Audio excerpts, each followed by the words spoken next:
तारीख डिक्लेअर झाली. आजपासून एकानेही थांबायचं नाही.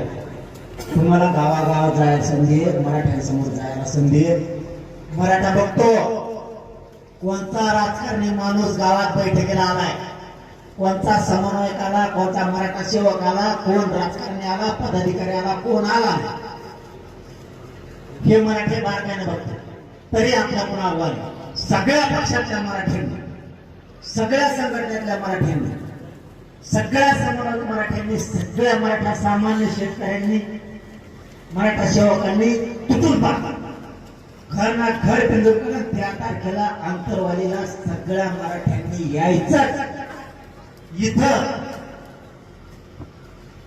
50-50, 100-100 किलोमीटर म्हणायला जागा नाही पाहिजे. इतक्या मराठ्यांनी वाऱ्यासारखं मराठ्यांनी धावले. तारीख आंदोलनाची, आंदोलन होणार आंतरवाली शांततेत, राज्यात होणार शांततेत. आंतरवालीत आंदोलन होणार. मी 30 मेला आंतरवालीत आमरण उपोषण सुरू करतो. 30 मेला तारीख आपली डिक्लेअर झाली.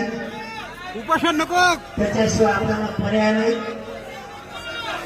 30 जूनला उपोषण नको,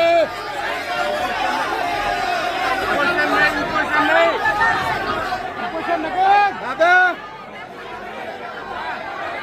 उपोषण नाही दादा, उपोषण नको,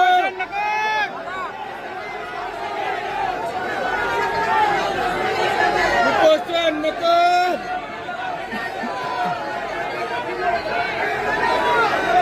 अरे उपोषणाशिवाय पर्याय नाही. येत नाही का?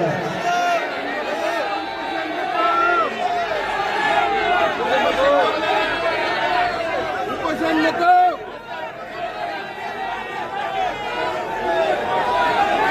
ऐका ना, ऐका ना, उपोषणाशिवाय पर्यायच नाही आपल्याला. ऐका तुम्ही.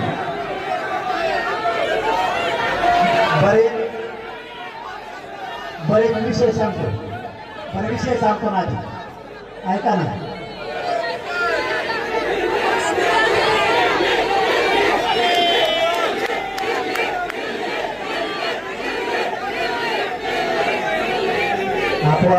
आपण एक काम करू.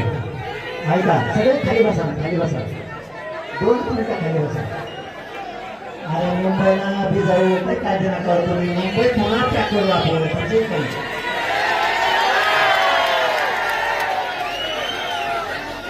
फक्त ऐका, शांत ऐका. 1-2 मिनिट ऐका.